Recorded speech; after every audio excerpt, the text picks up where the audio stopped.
Good morning, everyone, and welcome back to Cooking with Carol Diane. I'm Diane.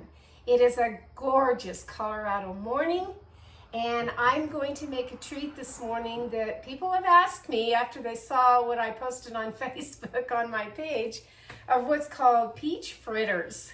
Yeah, they're pretty good. So it's August. It's peach time right now. Everywhere you go, where I live, anywhere, it's all about the peach. In fact, on the 19th of August is the Peach Festival close to where I live, and everything from jams, jellies, peach salsa, you name it with a peach, and they're, making it or selling it in some way. Today, I'm going to make this peach fritter, which is exactly same as like an apple fritter that you would buy, only you're using peaches. Yeah, it's pretty good. So let's begin. What you'll need is, the first time I used it, I used 2 medium-sized peaches. I brought out 3 just to see if I would need that many. I don't know. So, yes, you have to peel the peach. I love these peaches. They're the kind that are really fuzzy on the outside. Nice. And you're going to need to have them in little cubes, because this is going in, yes, a pastry again. And so you don't want great big ones. So after the peach is cut, or peeled anyway, then take it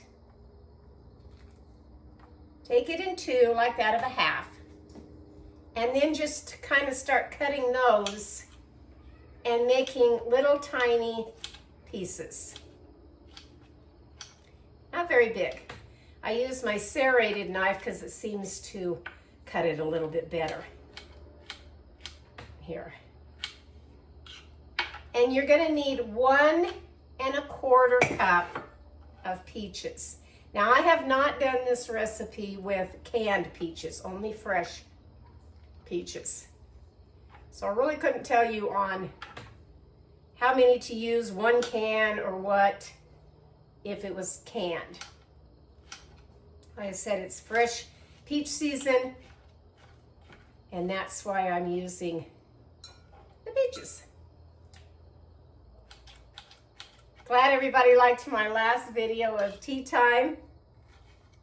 I had so much going on in the last couple of weeks. I really have. So I wanted to share that with you.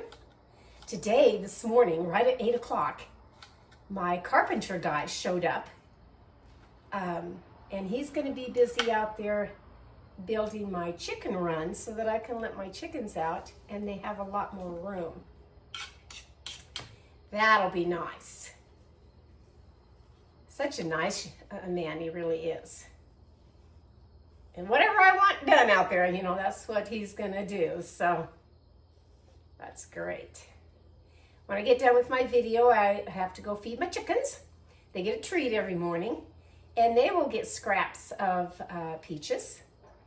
And this morning I have some cucumber I'm going to give them, some watermelon, because they love watermelon.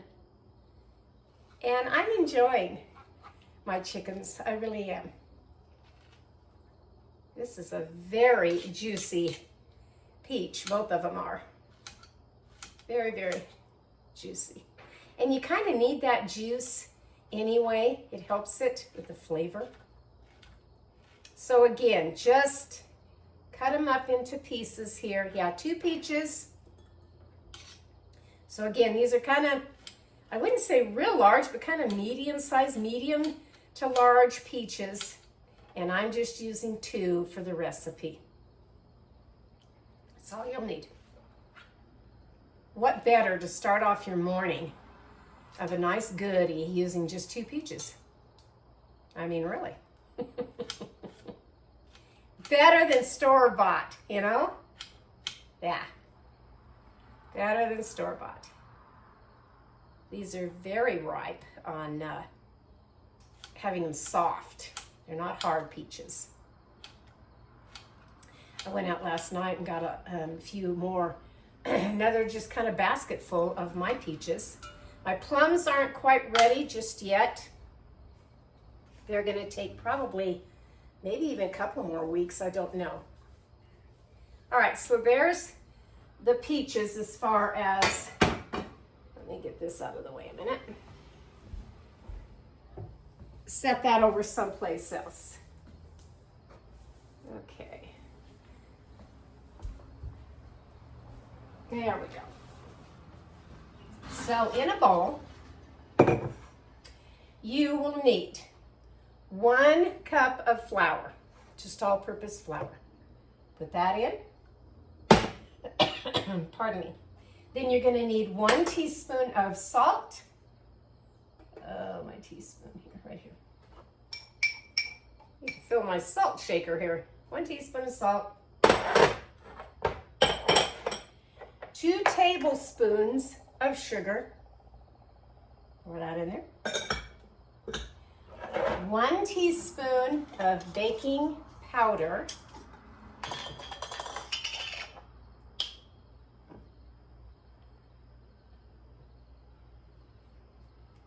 That in there. And 1/2 of a teaspoon of cinnamon. Those are your dry ingredients. Right there.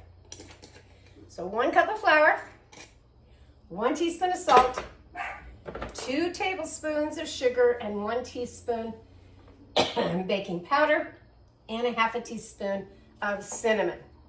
I like to kind of whisk the dry ingredients together, making sure that the cinnamon, salt, all that gets mixed into that flour. That's kind of important. Right there. While that's resting, gosh, I need more space, don't I, in my kitchen? I went looking for a little small kitchen island that I could do my videos to have extra room. Yeah, I went looking for it, all right. I found it, Facebook Marketplace. And I told the lady I wanted it. Okay, I said, but I've had this knee injury. I took a fall. And I said, could you deliver? I'll pay the delivery cost. Oh, yeah, she'd do that. And I set it up to go and do, she wanted me to come see it, though, before they delivered it. Fine, that's great. I'll come at 11:30. And at 11 o'clock, she texted me and said, there's a gal here now. If she doesn't take it, I'll let you know. And sure enough, the lady took it. Right out from underneath me. I was telling my lady friends about this story.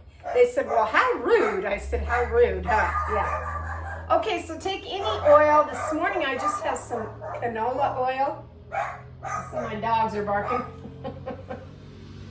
Put some, probably a good, maybe a 1/4 cup, something like that, into any pan. Now, if you want to use a cast iron skillet, that would be even better. I didn't bring mine out to do this recipe, and I've done it twice now. I just use a regular skillet. Turn your fire on and get this hot. If you have a deep fat fryer, that would be great too. So while that's getting hot, now you want to add a couple more things in here. So now add 2 eggs. These are my farm fresh eggs. Pretty soon my hens will be giving me their nice eggs. Put that in there. You're going to need 1/3 cup of milk. And you're going to need 1 tablespoon of melted butter.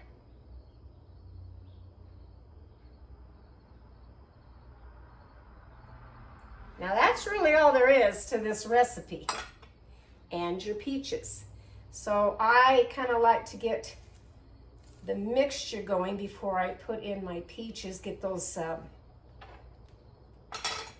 eggs kind of incorporated in here. Stir all that around, like so. And then add your peaches.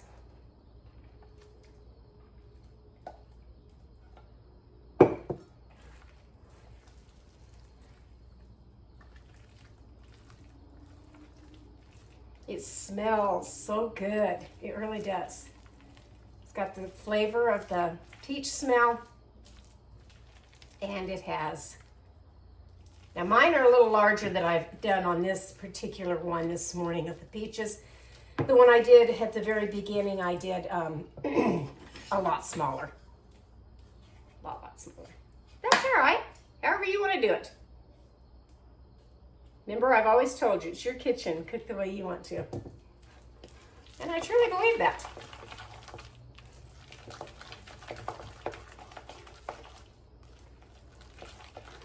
Okay, so that's a simple recipe right here that I wrote down. No biggie on this at all. No biggie. Once this gets nice and hot, which it will be here in just a few minutes, then I usually turn it down a little bit. I've got it on high right now just to get really hot. And then I'm going to turn it down just a little bit because I don't want it to go right into that grease and immediately, you know, start getting too brown where it almost burns. You don't want that. So I did turn mine down. So I'm going to wait for this for just a minute to get hot, kind of clean up my mess, and I'll be right back. Okay, cleaned up my mess a little bit. Now my oil in here is hopefully the right temperature, and what I like to do is I'll just take a little bit of it, pop it down here in, yeah, this is good. Pop it down in your oil to see if, yeah, see it doesn't take much. And I know that that part's ready. This is strictly a drop it in, let it do its thing. Stand right by it. You can make them as little as you want, as large as you want. So I'll put about 4 in here to begin with. Again, kind of move them around. Turn them over. Get you a cookie sheet with a drying rack.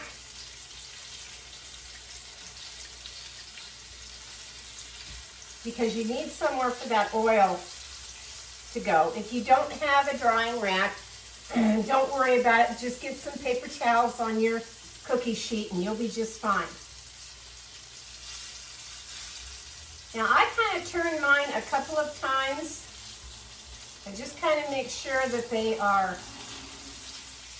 done, you know, because you don't want still tasting a dough when you bite into it, so you do want them done. They don't take very long at all. You just kind of keep turning them where you feel, yeah, that looks pretty good. And again, don't start off with really, really hot this way of doing on your fire. Get it hot and then kind of back off a little bit and turn it down. It's what I found works best for me anyway. Okay, so then you take them out, set them on your drying rack.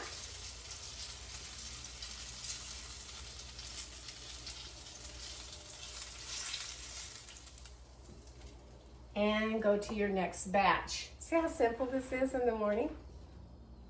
You're not slaving over the stove, you know, making bacon and eggs and a bunch of stuff that you don't want to do.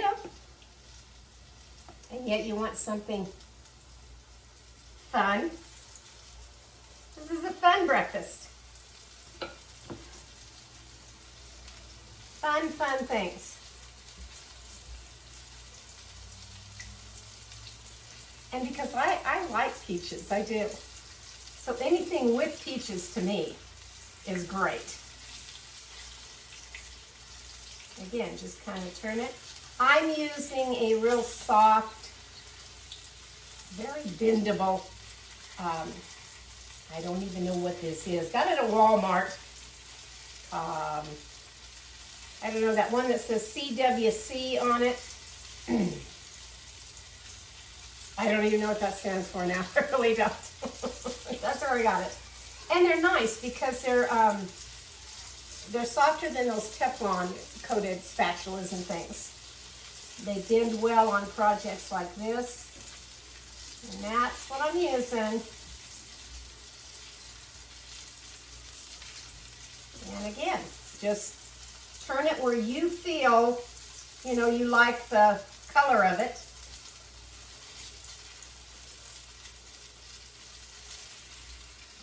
Doesn't take long. If you like your fritters a little crispier, husband does, go that, you know, go just a little longer with them.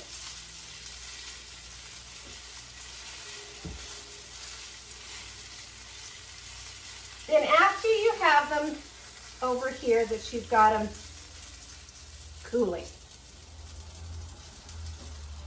then the last step, which I will do now, I'll turn this way down.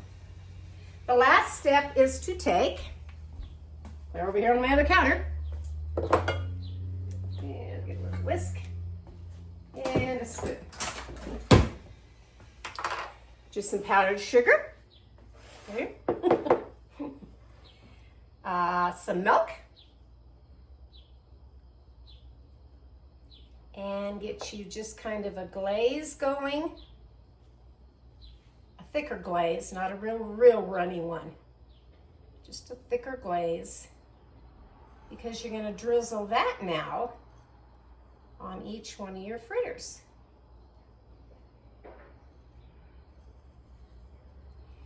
Once you try this recipe, you'll want to make them all the time.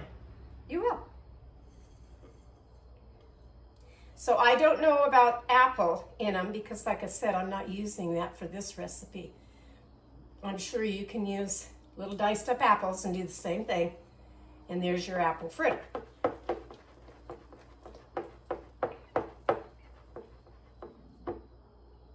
So you want it the consistency of just drizzling. And then I usually just take my spoon. Let's get this a little closer to here. Take this over here. I've got it backwards for the camera. And then I just take the spoon, take some on here, and just start drizzling like that all across your little fritter. And then let that sit and dry. Once you've got it all done, put it on a nice plate, serving tray, whatever, and that's your breakfast this morning with a good cup of coffee. I'll finish this, I'll jump over to my counter, and I'll tell you how these taste. It was that simple, folks, really. It was that easy to make these peach fritters and have them for breakfast this morning with a good cup of coffee. So let me try, I'll try my little one here, the very first one that I started with.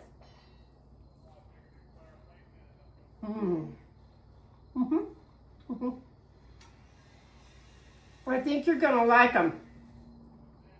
Oh, they have the best flavor. They really do. Trying to see how many that made. About 15 of them, depending on the size that you make, small or a large one. These are good. They really are. This is from my kitchen, back to yours. I hope you have a grand day today. Go make yourself some peach fritters and comment, you know, push the subscribe button on YouTube and the little bell. That tells you when I'm having my next video. And I'll catch you next time on Cooking with Carol Diane. Bye-bye.